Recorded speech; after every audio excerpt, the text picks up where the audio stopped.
pozik dator kontu kontari.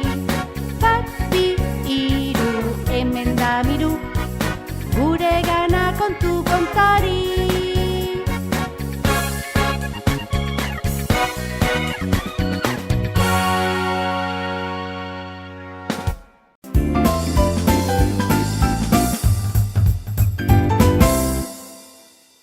Txokolatezko neska. Udako oporraldiaren ondoren, Maili eskolara itzuli da. Hantxe aurkitu da eskolan bere lagun guztiekin, udan ikusi ez dituen lagun guztiekin, eta oso gustora ibili da.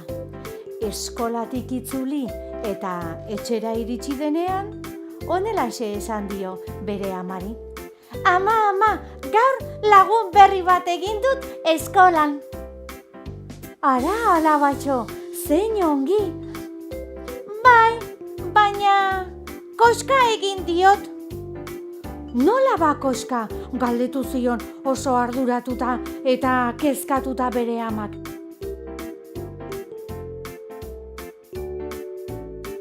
Bai, nire lagunek esaten dute beltza dela, baina nik uste dut txokolatezkoa dela eta probatzeko koska egin diot.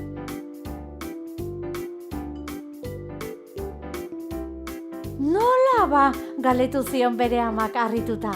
Begira maitea, jarri zaitez eta istorio bat kontatuko dizut.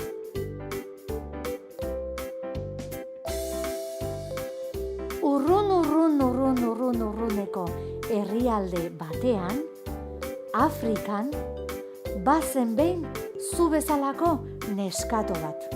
Jasmina zuen izena. Beraien herrialdean bero ikaragarria egiten zuen eta ez zuen inoiz euririk egiten.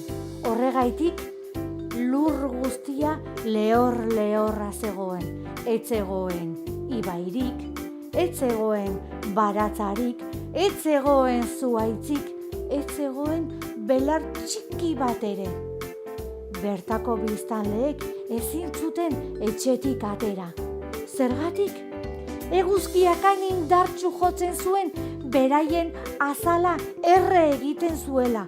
Bai, neskamutilek ezin zuten eskolara joan, ezin zuten kalera atera elkarrekin jostatzera.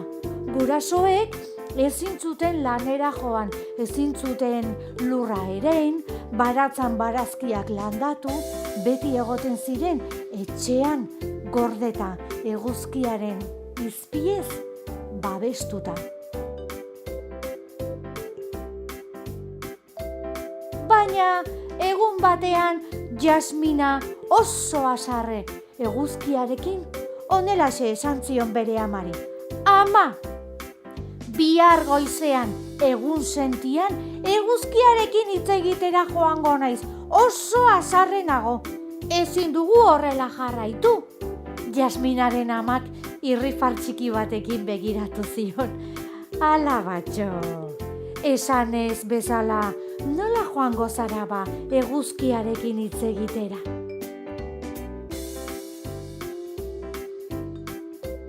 Baina Jasmina oso tematia eta burugogorra zen. Hurrengo goizean egun sentian eguzkia atera baina lehen, bera ohetik jaiki eta etxean zituen izare guztiekin, koloretazko izare eta maindilo guztiekin, bere gorputz osoa estali zuen. Begietan utzi zuen horrela zirrikitu bat ikusteko. Eta bideari ekin zion. Mendia joan zen pixkanaka, mendi puntara iritsi zen arte, eta hantxe geratu zen zain. Noren zain? Eguzkiaren zain.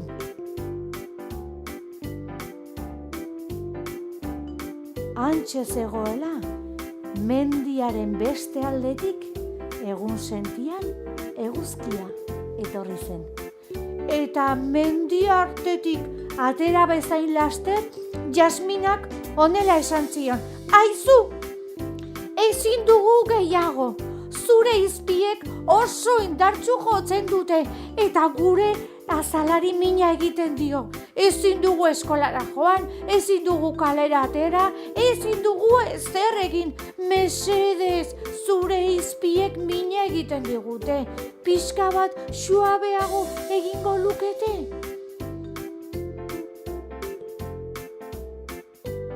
Eguzkiak ez zuen oso ondo hartu hasieran. Pentsatzen zuen, zer uste du ba ume moko honek, niri horrela hitz egingo didala? Baina segituan ohartu zen eguzkia, gertatzen zenaz. Eta orduan honelaxe esan zion Jasminari. Begira neskatoa. Eskutan jarri zizkion zakutxo batzuk. Hementxe dituzu hauts magiko hauek. Hauts hauek zure herritarren artean banatu eta gorputz osotik zabaldu behar dituzue. Besoak, hankak, sabela, bizkarra, aurpegia, dena hauts hauekin igurtzi. Eta nire izpiek ez dizuete kalte gehiagorik egingo. Babestu egingo zaituzte. Hori bai, zuen azalaren kolorea ilundu egingo da, baina ez dizuete nire izpiek kalte gehiagorik egingo.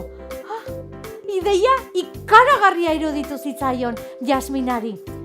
Gainera jarraitu zuen eguzkiak. Nire lagun lainoei esango diet noiz behinka zure herritik pasa eta euria egiteko.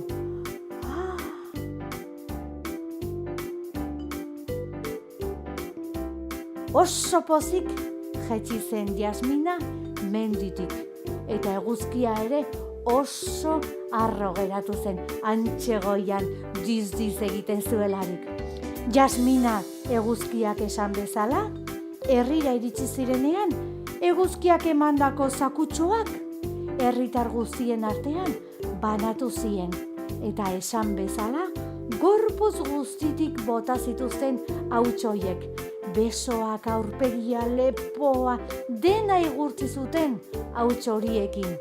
Eta eguzkiak esan bezala, beraien azalaren kolorea ilundu egintzen, batzuk iluntxeagoa, bestek marroi argia, baina denei ilundu zitzaien. Azal ilundu babestu horrekin kalera ateratzen zirenean, eguzkiaren izpiek ez zien kalterik egiten, benetan magikoak ziren. Hango neskamutiak handik aurrera eskolara joaten ziren lasai asko. Eta gainera, eguzkiak esan bezala, lainoak ere etorri ziren. Eta haiekin euria, hango errekak berriz ere bizi-bizirik jarri ziren. Arrainak eta guzti zebiltzan barrutik, baratzak berde-berdeak eta lurra ere ereiten hasi ziren. Beraz, denak poz-pozik zeuden bere azal ilun babestuarekin.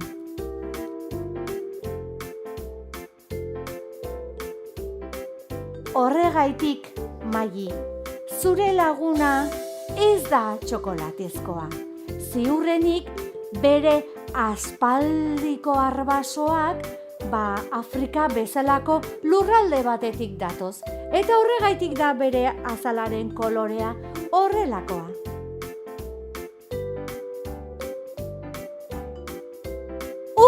Eskerrak!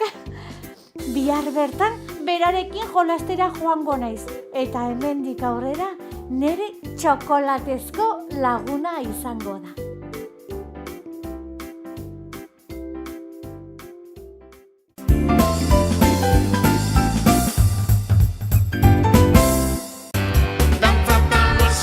Badator txoro txaranga eta Di Iporruren Euskal Herriko bira.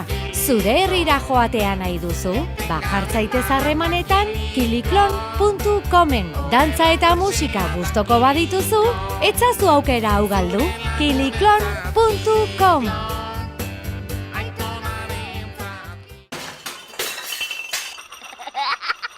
Kaixo lagunak, zer modu zaudete? Gogoratu zuen marrazkiak ikusteko irrikitan nagoela. Beraz, bidalitzazue zuen magazkiak helbide honetara. Eta gero, denak elkarrekin gure saioan ikusiko ditugu. Ados? Ba, marraztira!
Badator txoro txaranga eta di iporruren Euskal Herriko bira. Zure herrira joatea nahi duzu? Jartzaitez harremanetan kiliklon.comen. Dantza eta musika gustoko badituzu, etzazu aukera hau galdu. kiliklon.com